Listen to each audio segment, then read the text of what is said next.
Hai anak-anak, berjumpa lagi bersama dengan Misna di video pembelajaran PPKN kelas 4 hari ini. Hari ini kita akan belajar unit 1 Pancasila sebagai nilai kehidupan untuk kegiatan belajar yang ketiga, yaitu meneladani sikap kebersamaan dalam musyawarah. Pancasila merupakan salah satu bentuk keputusan bersama dari bangsa Indonesia.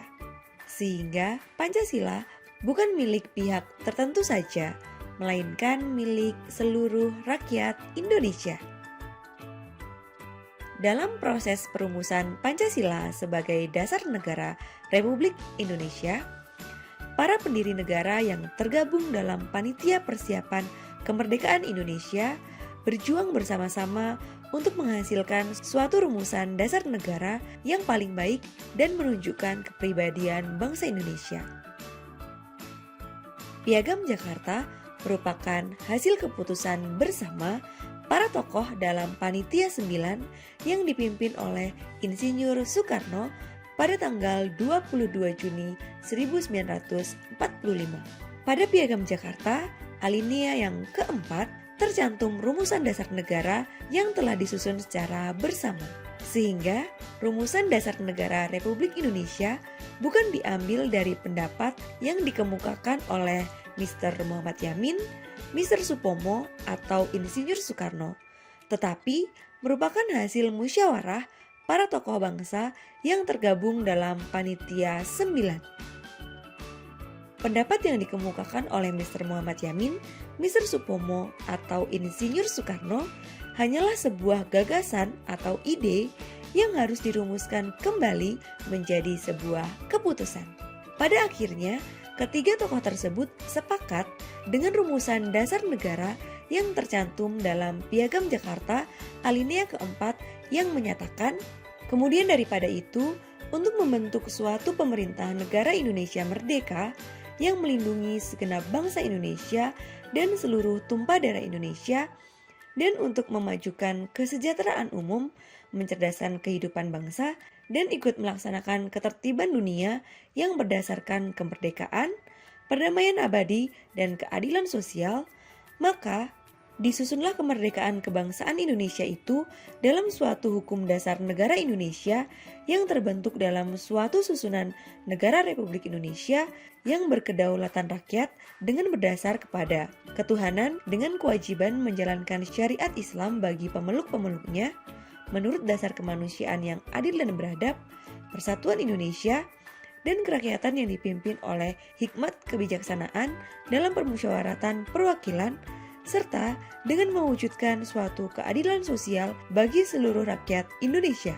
Pada perkembangan selanjutnya, Badan Penyelidik Usaha-Usaha Persiapan Kemerdekaan Indonesia atau BPUPKI dibubarkan oleh Jepang dan diteruskan perannya oleh Panitia Persiapan Kemerdekaan Indonesia atau PPKI yang diketuai oleh Insinyur Soekarno dan dibantu oleh Dr. Andes Muhammad Hatta sebagai wakil ketua. Sehari setelah merdeka, pada tanggal 18 Agustus 1945, PPKI menyelenggarakan sidang untuk yang pertama kali. Dalam sidang tersebut, PPKI akan menjadikan Piagam Jakarta sebagai bahan untuk menyusun pembukaan Undang-Undang Dasar 1945. Akan tetapi, sebelum rencana tersebut disahkan, para peserta sidang mendengar informasi dari utusan bala tentara Jepang bahwa sebagian daerah di kawasan Indonesia bagian timur yang tidak beragama Islam akan memisahkan diri kalau Piagam Jakarta disahkan sebagai pembukaan Undang-Undang Dasar 1945. Tahukah kalian mengapa hal tersebut terjadi?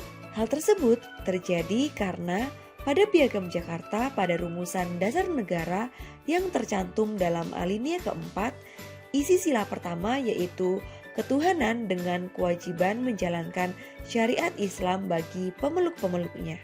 Setelah mendengar kabar tersebut, Insinyur Soekarno selaku pimpinan sidang segera mengambil tindakan untuk menjaga keutuhan negara yang baru sehari merdeka.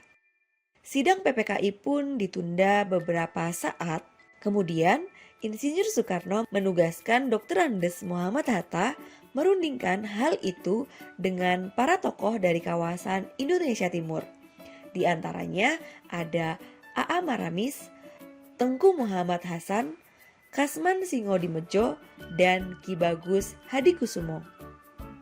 Setelah berkonsultasi, Dr. Andes Muhammad Hatta segera melakukan beberapa perubahan pada Piagam Jakarta, terutama pada rumusan dasar negara yang tercantum dalam alinea keempat dengan merubah isi sila yang pertama.